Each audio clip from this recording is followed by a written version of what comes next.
Hello friends. Bhagat Singh की birth anniversary आ रही है 28 सितंबर को। तो हम देखते हैं कि सोशल मीडिया पर शहीद आज़म के अगेंस्ट बहुत सारी मिथ क्रिएट हो गई है। बहुत सारी ऐसी झूठ बातें जो भगत सिंह ने कभी नहीं कही है, या वैसी बातें जिनका भगत सिंह से कोई लेना देना नहीं है, या वैसे लोग जो भगत सिंह के विचारों को नहीं मानते, आज उनके नाम पर बहुत सारा प्रोपेगेंडा फैलाते हैं। तो हम लोगों ने ये सोचा है कि भगत सिंह के विचार, उनके आइडियाज़ को, जिनको वो सबसे इम्पोर्टेंट मानते थे, उनका मानना था कि आइडियाज़ इमॉर्टल है, वो कभी नहीं जाता, कभी नहीं मरता। तो हमने ऐसा सोचा है कि भगत सिंह के आइडियाज़ को आपके तक लाने का एक छोटा सा प्रयास है।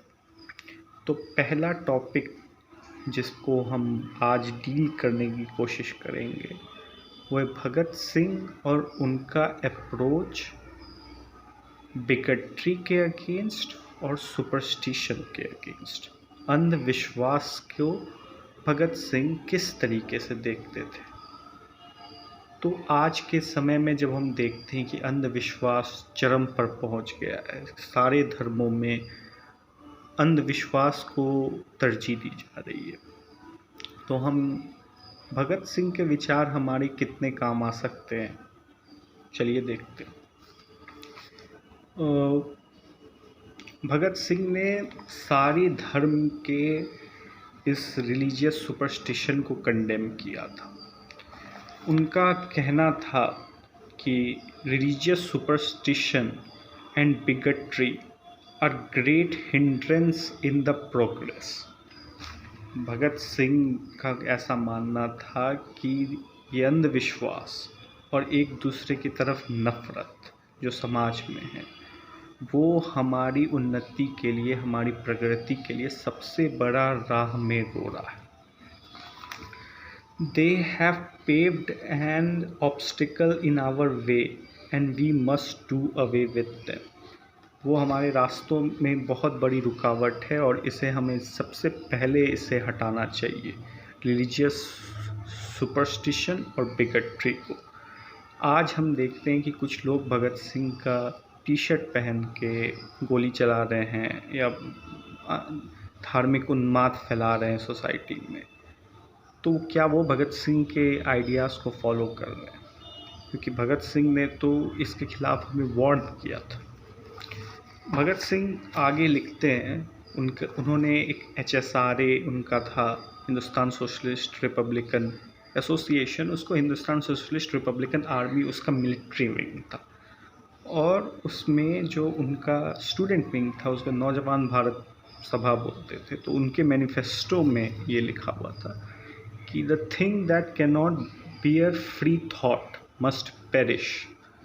जो ख्याल, आज़ाद ख्याल को तरजीह ना दे, उससे ख़त्म हो जाना चाहिए, इसका ये मतलब है। There are many such weakness which we have to overcome. ऐसे बहुत सारी चीज़ें हैं जिसे हमें छोड़ना है। क्या है वो सारी चीज़ें? The conservatism of orthodoxy among Hindus. जो हिंदूज़ के अगेंस्ट जो रूढ़िवादिता है उसे हमें छोड़ना है। Extraterritorialism and fanaticism of Mohammedans. मुसलमानों के प्रति, मुसलमानों के अंदर जो एक नशा है, जो कम्युनल मुस्लिम्स या कम्युनल हिंदूज़ के अगेंस्ट जो होता है, उसे हमें छोड़ना है। And narrow mindedness of all communities. सारे कम्युनिटी के अंदर जो नैरो माइंडेडनेस, छोटे ख्याल है, उसे हमें ख़त्म करना है। ये भगत सिंह का ऐसा मानना था। और भगत सिंह का ऐसा भी मानना था कि यही है, these are in general always exploited by foreign enemy।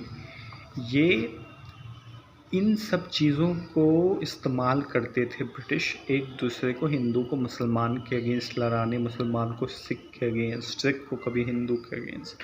तो इसको भगत सिंह सबसे ज़्यादा राह में रोड़ा मानते थे। आज ब्रिटिश नहीं है आज, लेकिन कुछ लोग हैं सारे कम्युनिटीज़ में जो एक दूसरे को लड़ाना चाहते हैं। तो हम भगत सिंह हमें इसके खिलाफ वार्न कर रहे थे। भगत सिंह ने हमेशा सुपरस्टिशन को क्वेश्चन किया, हमेशा आज़ाद ख्याल की तरफ तारीख की थी उन्होंने। भगत सिंह ने एक बार लिखा था कि, और ये आज के डेट में बहुत रेलेवेंट है, भगत सिंह ने कहा था कि while we Hindus what are we doing, हम हिंदू क्या कर रहे हैं। A branch of peepal is cut and religious feeling of Hindus are injured. एक पीपल के पेड़ टूट जाने से हमारा धर्म, हमारा आस्था पे इतनी बड़ी चोट पहुंच जाती है, ऐसा भगत सिंह का कहना था। A corner of paper idol, tazia of idol breaker Mohammedan is broken. एक ताज़िया जो मुसलमानों का जो है वो टूट जाने से मुसलमानों के अंदर एक गुस्सा आ जाता है, gets enraged and cannot be satisfied with anything less than blood of infidel Hindus। और अगर टूट गया तो वो तब तक चुप नहीं बैठेंगे जब तक वो हिंदुओं का खून ना करते। तो a man is ought to be, ये बहुत आज के डेट पे सबसे ज़्यादा रेलिवेंट है कि man is ought to be more important than animals. Humans को भगत सिंह ऐसा बोल रहे हैं कि वो सोसाइटी में एनिमल से ज़्यादा उसका इम्पोर्टेंस है। लेकिन हमारे देश में क्या हो रहा है आज कि जानवरों को ज़्यादा तरजीह दी जा रही है, एक विशेष जानवर को। तो भगत सिंह ने इसमें लिखा भी है कि a man is ought to be more important than animals and yet it in India they break each others head in the name of sacred animals. कुछ पशुओं के चलते एक दूसरे का ये लोग कत्ल कर सकते हैं। तो भगत सिंह इस चीज़ को समझ रहे थे, जो आज प्रॉब्लम है। अगर हमें भगत सिंह को सही तरीके से समझना है तो हमें उनकी राइटिंग्स पे जाना पड़ेगा, और उनकी राइटिंग्स आज के प्रॉब्लम्स को सॉल्व करने में बहुत मदद कर सकती है। Thank you.